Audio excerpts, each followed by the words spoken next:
ಇವತ್ತು ರುಚಿಕರವಾದ evening snacks ಆಲೂ ರವೆ ರೋಲ್ ಮಾಡೋದನ್ನು ಹೇಳಿಕೊಡ್ತೀನಿ.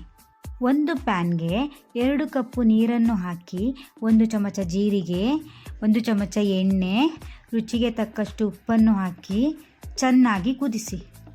ಕುದಿ ಬಂದ ನಂತರ 1 ಕಪ್ಪು ರವೆಯನ್ನು ಹಾಕಿ ಚೆನ್ನಾಗಿ ಮಿಕ್ಸ್ ಮಾಡಿಕೊಳ್ಳಿ. ಗಂಟು ಬಾರದಂತೆ, ತಳ ಹಿಡಿಯದಂತೆ ಚೆನ್ನಾಗಿ ಬೇಯಿಸಿಕೊಳ್ಳಿ. ಚೆನ್ನಾಗಿ ಬೆಂದ ನಂತರ ಅದನ್ನು ಒಂದು ಪಾತ್ರೆಗೆ ತಣಿಯಲು ಹಾಕಿಕೊಳ್ಳಿ. ನಂತರ ಅದಕ್ಕೆ 1 ಕಪ್ಪು ಹಸಿ ಆಲೂ ತುರಿಯನ್ನು ಸೇರಿಸಿಕೊಳ್ಳಿ. 2 ಚಮಚ ಖಾರದ ಪುಡಿಯನ್ನು ಹಾಕಿಕೊಳ್ಳಿ. ಸ್ವಲ್ಪ ಕರಿಬೇವನ್ನು ಹಾಕಿಕೊಳ್ಳಿ. ನಂತರ ರುಚಿಗೆ ತಕ್ಕಷ್ಟು ಉಪ್ಪನ್ನು ಹಾಕಿ ಚೆನ್ನಾಗಿ ಮಿಕ್ಸ್ ಮಾಡಿಕೊಳ್ಳಿ. ಈ ಸಮಯದಲ್ಲಿ ಉಪ್ಪು ಸರಿಯಾಗಿದೆಯೇ ಎಂದು ನೋಡಿಕೊಳ್ಳಿ. ಈ ಹದದಲ್ಲಿ ಕಲಿಸಿಕೊಳ್ಳಿ. ನಂತರ ಕೈಗೆ ಎಣ್ಣೆ ಸವರಿಕೊಂಡು ಸ್ವಲ್ಪವೇ ಸ್ವಲ್ಪ ತೆಗೆದುಕೊಂಡು ರೋಲ್ ಮಾಡಿ.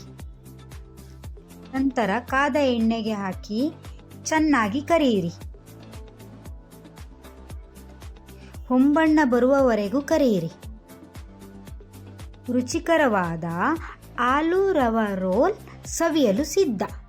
ಇದೇ ರೀತಿ ವಿಡಿಯೋಗಳಿಗಾಗಿ ನಮ್ಮ ಚಾನಲ್ನ ಸಬ್ಸ್ಕ್ರೈಬ್ ಮಾಡಿ. Thank you.